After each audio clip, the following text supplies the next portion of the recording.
রাধে রাধে বন্ধুরা, কেমন আছো সবাই? আশা করি সকলেই ভালো আছো। এই যে দেখুন, আজ আমি বাগানে চলে এসেছি।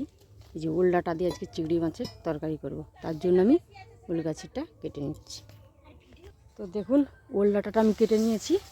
এবার আমি পরিষ্কার করে রান্নার কাছে চলে যাব। তো ওল ডাঁটা দিয়ে চিংড়ি মাছের রান্নাটা খুবই ভালো লাগে। তো আমি ওল ডাঁটাটা ভালো করে কেটে সাইজ করে নিচ্ছি।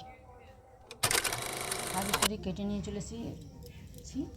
এবার আমি বটির সাহায্যে কেটে নিচ্ছি। তো এইভাবে আমি ওলের ডাঁটা যে আঁশ থাকে গায়ে ডাঁটার, সেই আঁশটা ছাড়িয়ে আমি এটা কেটে নিচ্ছি। আঁশটা ছাড়িয়ে নিয়েছি। এইভাবে আমি লম্বা লম্বা করে কেটে নেব। এইভাবে কেটে নেব আমি।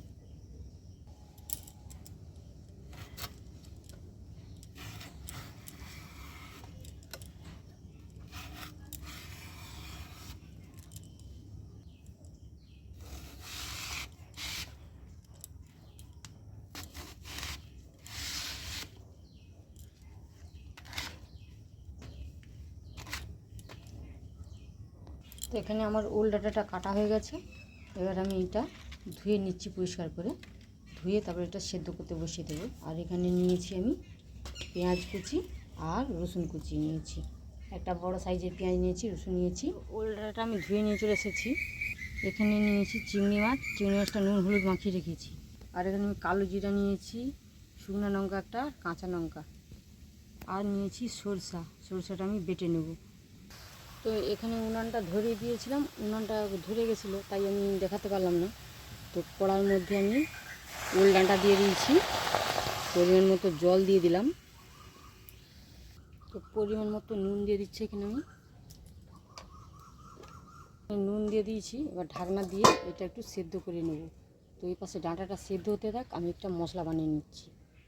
এখানে শিলের মধ্যে আমি হলুদ, সরষে আর কাঁচা লঙ্কা নিয়ে নিয়েছি। এবার এটা একটু বেটে নিচ্ছি।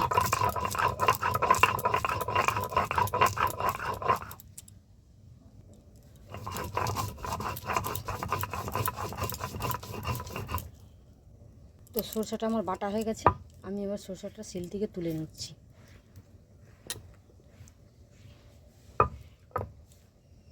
তো একটা জলের বাটি করে আমি সরষেটা তুলে নিয়েছি। তো এইদিকে ঢাকনাটা খুলে আমি দেখেছি ডাঁটাটা আমার সেদ্ধ হয়েছে কিনা।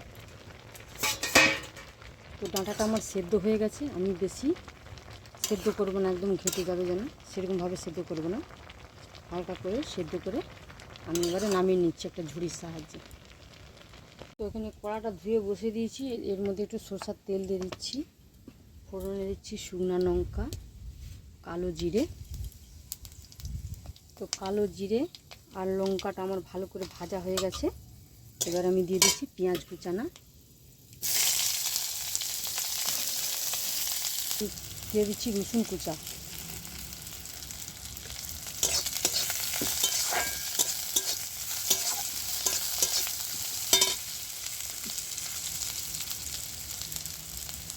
দিয়ে দিচ্ছি চিংড়ি মাছ, দিয়ে দিচ্ছি চেরা কাঁচা লঙ্কা। চিংড়ি মাছটা বড়ো আছে, তাই আমি ছোট ছোট খুন্তিতে কেটে দিচ্ছি।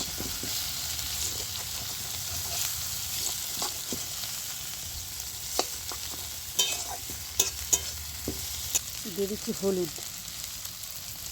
এবার ভালো করে এটাকে কষে নিতে হবে। তো চিংড়ি মাছটাও ভালো করে ভাজা গেছে আর মশলাটাও আমার ভালো করে কষানো হয়ে গেছে। এবার সেদ্ধ করে রাখা ওলের ডাঁটাটা আমি দিয়ে দিলাম।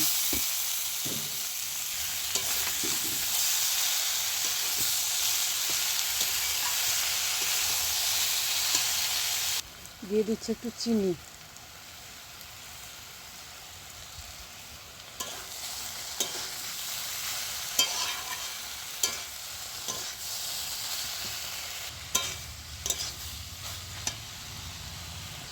এবার আমি কাঁচা লঙ্কা আর সরষেটা যে বেটে রেখেছিলাম সেইটা দিয়ে দিলাম।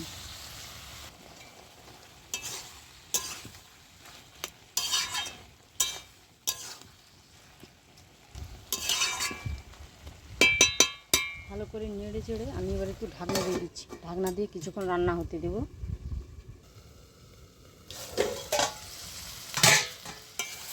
তো তরকারিটা আমার রেডি হয়ে গেছে। আমি এবারে নামিয়ে নেব। একদম জল থাকবে না, একদম শুকনা শুকনা হয়ে যাবে। আমার একদম জল নিয়ে শুকনো শুকনো হয়ে গেছে। আমি এবারে নামিয়ে নিচ্ছি এটা। তরকারিটা নামিয়ে নিয়েছি, গরম ভাতের সাথে পরিবেশন করব। এরকম গরম ভাতের সাথে এরকম একটি ওল ডাঁটার তরকারি থাকলে আর কিছুই লাগবে না, এই দিয়েই এক থালা ভাত খাওয়া হয়ে যাবে। তো আপনারাও এরকম ওল ডাঁটা বানিয়ে খেয়ে দেখবেন, আর কেমন লাগে আমাকে অবশ্যই কমেন্ট করে জানাবেন। আর আমার রান্নাটা যদি ভালো লাগে আমার চ্যানেলটি সাবস্ক্রাইব করে আমার পাশে থাকবেন।